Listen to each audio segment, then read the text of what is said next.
Ça faisait longtemps. Bon, je vais pas vous faire perdre plus de temps, je me suis remis à la photographie. Mais pas n'importe quelle photographie. C'était pas prévu. Parce qu'en fait, j'avais arrêté la photographie pendant un petit instant, j'ai dû revendre mon appareil photo, comme je vous l'ai expliqué dans la dernière vidéo.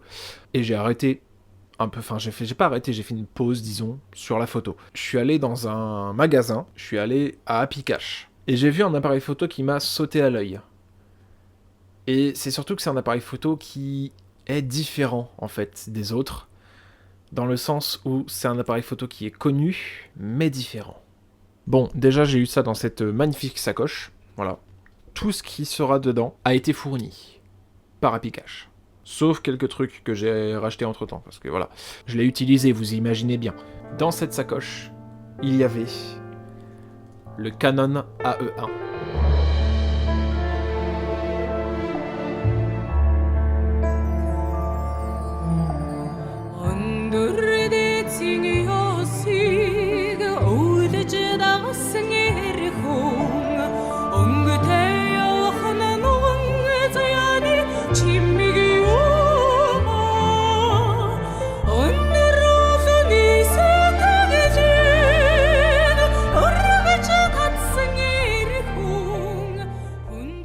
Le Canon E1 qui est vraisemblablement le plus connu des appareils photo. Il y a un minimum d'électronique dedans, mais cet appareil photo-là shoot que du film, que de la pellicule. Mais il n'y avait pas juste l'appareil photo dedans, il y avait tout.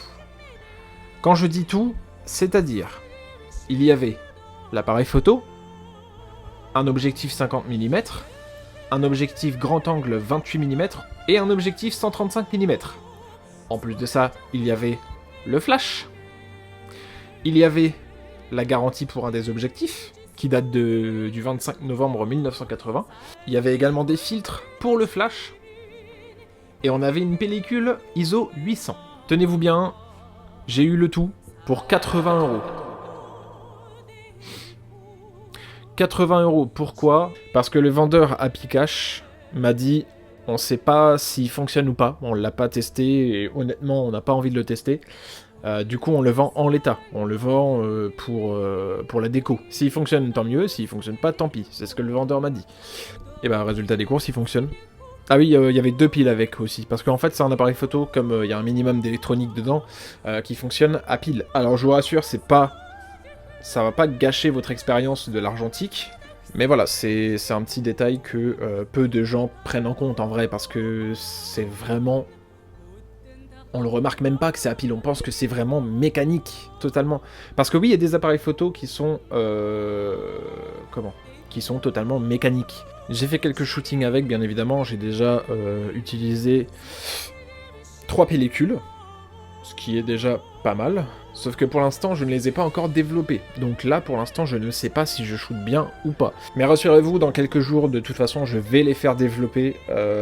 J'aimerais les développer moi-même, mais c'est quelque chose qui prend du temps et qui prend énormément d'argent. Enfin, quand je dis énormément, c'est pas vraiment énorme comme somme. En fait, développer les photos soi-même, c'est un investissement qui fait mal à l'instant, mais sur le long terme, ça va être rentable en fait. Vous allez pouvoir rentabiliser ça en quelques pellicules seulement. Donc pour l'instant, je préfère les faire développer et scanner en laboratoire, tout simplement. J'ai vu que la Fnac faisait ça. L'appareil photo, quand je l'ai acheté, il était comme neuf. Vraiment, il n'y avait pas une rayure dessus. Il était certes un petit peu poussiéreux, mais en soi, rien de bien grave. Il y avait, 2-3 mousses à changer, mais ça c'était pas un réel problème en fait. Je sais pas comment on appelle ça en français, mais en anglais on appelle ça le viewfinder. C'est la petite lunette à travers laquelle vous regardez pour prendre votre photo, tout simplement. Était un peu sale. J'ai dû démonter en partie l'appareil photo pour retirer la poussière qu'il y avait à l'intérieur, parce que c'était vraiment entre les deux... Enfin, c'était vraiment l'intérieur du truc. Ça a pas été un problème du tout. Je n'ai eu aucune difficulté à démonter le dessus de l'appareil photo, à retirer le viewfinder et à le nettoyer. Aucune difficulté. C'est un appareil photo vraiment fait pour les débutants. En vrai, je ne suis pas du tout déçu de cet appareil photo. C'est vraiment le meilleur investissement que j'ai pu faire de toute ma vie. Le bruit, il est incroyable. Il fonctionne vraiment parfaitement. Les piles qui étaient déjà fournies, elles durent On remarque même pas qu'il y a des piles tellement ça dure longtemps. Une pile, ça vous dure un nombre de shootings, mais incalculable. Incalculable. Combien une pile dure là-dedans? On va partir dans les caractéristiques techniques. Cet appareil photo shoot avec une vitesse d'exposition minimum de 2 secondes. En dessous, c'est le mode bulb. Ça veut dire que vous appuyez sur le déclencheur, ça s'ouvre, vous le relâchez, ça se ferme. Aussi simple que ça. Peu importe combien de temps, vous pouvez rester 30 secondes appuyé sur le déclencheur, ça va rester ouvert, ça va continuer d'exposer votre photo sur le film. Voilà, ça c'est bien pour les photos de nuit. Après, c'est toujours préférable d'avoir un trépied et d'avoir un déclencheur à distance aussi. Le temps d'exposition maximal est de 1 millième de seconde. C'est pas grand chose, mais ça fait le taf. Franchement, ça fait le taf. Là, en ce moment, je fais plus du shooting de jour. Et comme il y a pas mal de soleil, en vrai, une pellicule ISO 200, ça fait parfaitement le taf. Parce qu'en fait, pourquoi je dis pellicule ISO 200, pellicule ISO 400, etc. Parce qu'en fait, vous avez différents types de pellicules. Vous avez les pellicules ISO 200 jusqu'à ISO 1200 ou 3200, je ne sais plus. Plus le nombre d'ISO est élevé, donc par exemple une pellicule, je dis des conneries, hein, mais une pellicule ISO 3200 va être plus sensible à la lumière qu'une pellicule ISO 100.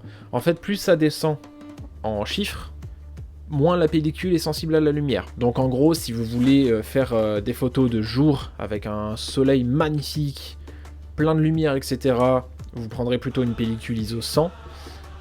Tandis que si vous voulez shooter de nuit, ça sera plutôt une pellicule ISO 1200, ISO 3200. Voilà. Ce sera une pellicule avec un ISO élevé, pardon. À prendre en compte que plus le nombre d'ISO est élevé, plus il y aura de grains sur votre vidéo, sur votre photo. Putain, je suis débile. Et ça, que ce soit en argentique ou en numérique, hein. Bref, ça je vous ferai un cours sur la photographie en détail dans une autre vidéo, sûrement la prochaine. Je vous expliquerai sur ce type d'appareil photo parce que c'est bien plus simple de vous montrer sur ces appareils photo là que sur un numérique.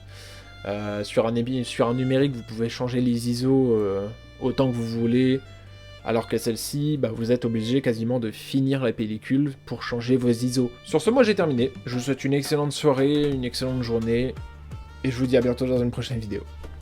Ciao.